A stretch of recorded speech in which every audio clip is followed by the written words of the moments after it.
আসসালামু আলাইকুম আপুরা, কেমন আছো সবাই? আজকে আমি দেখাবো ইলিশ মাছ রান্না। ইলিশ মাছটা আমি আজকে অন্যরকম করে রান্না করব, সেটা দেখাবো, তোমাদের সাথে শেয়ার করছি। প্রথমে আমি ইলিশ মাছটাকে ধুয়ে পরিষ্কার করে নিয়েছি, তারপর আবার ধুয়ে নিয়েছি, তারপর হালকা লবণ দিয়ে মেখে নিয়েছি। এখন আমি একটা পেঁয়াজ বাটা নিয়ে নিলাম, তার মধ্যে 1 চা চামচ, হাফ চা চামচ হলুদ গুঁড়ো নিয়ে নিলাম। এখন মরিচের গুঁড়ো নিয়ে নিলাম, যে যতটুকু ঝাল খাও পরিমাণ মতো।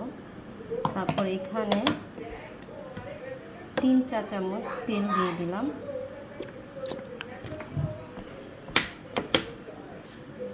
এখন এটাকে ভালোভাবে মিক্সড করে নেব, খুব সুন্দরভাবে সফট করে মিক্সড করে নেব, একদম সফট করে ভালোভাবে মেখে নিতে হবে। কিছুটা লবণ নিয়ে নিলাম। এখন ভালোভাবে মিক্সড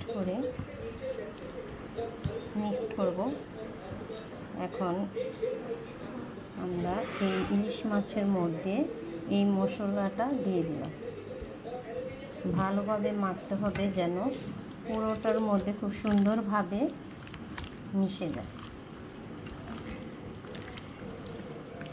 সব সময় তো আমি একরকম করেই মাছ রান্না করি, আজকে একটু ভিন্নভাবে রান্না করলাম। এটা খেতে কিন্তু খুবই টেস্ট হবে, যেহেতু বাটা পেঁয়াজ দিয়েছি, এটার স্বাদ অন্যরকম হবে। এখন আমি এটা কিছুটা সময় ম্যারিনেট করে রাখবো, যেন লবণটা ঠিকঠাক মতো মাছের মধ্যে যায়। তো এখন আমি কড়াইয়ের মধ্যে এটা সুন্দরভাবে সাজিয়ে দেব। পুরো মাছটা আমি এখানে এক এক করে বিছিয়ে দেব।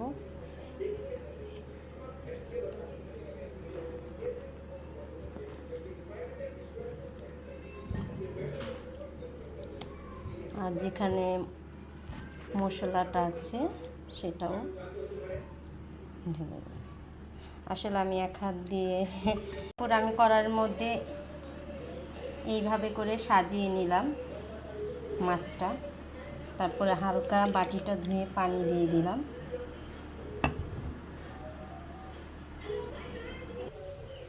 তো তারপর আমি এখন চুলার মধ্যে বসিয়ে দিলাম মাছটা। এখন এটা আস্তে আস্তে হবে ডিম জালে, যেহেতু পানি কম দিয়েছি তো এটা আস্তে আস্তে হয়ে যাবে।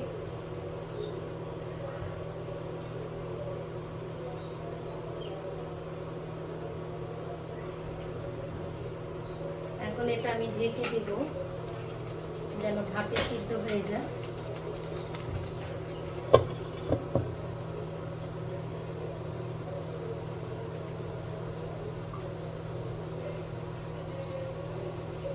তো একটু ঝোল ঝোল করার জন্য আমি আরেকটু পানি দিয়ে দিলাম। এটা মাছটা উল্টিয়ে দিয়েছি মাঝে। এখন যদি ঝোল খেতে চাও তাহলে একটু পানিটা একটু বেশি দিতে হবে। মাছটা যখন একদম শুকনো হয়ে আসছে তখন আমি এটা উল্টে দিয়ে একটু ঝোল দিয়ে দিলাম। এখন এটা যখন একদম বলক আসবে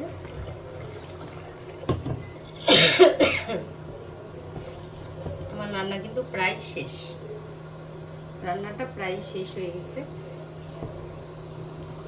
দেখাচ্ছি ভালোভাবে।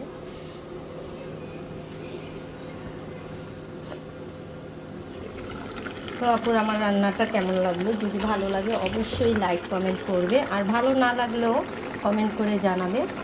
আমি তোমাদের পছন্দ অনুযায়ী ভিডিও করার চেষ্টা করব। সবাই ভালো থাকবা, সুস্থ থাকবা। আজকের মতো এই পর্যন্ত। আল্লাহ হাফেজ।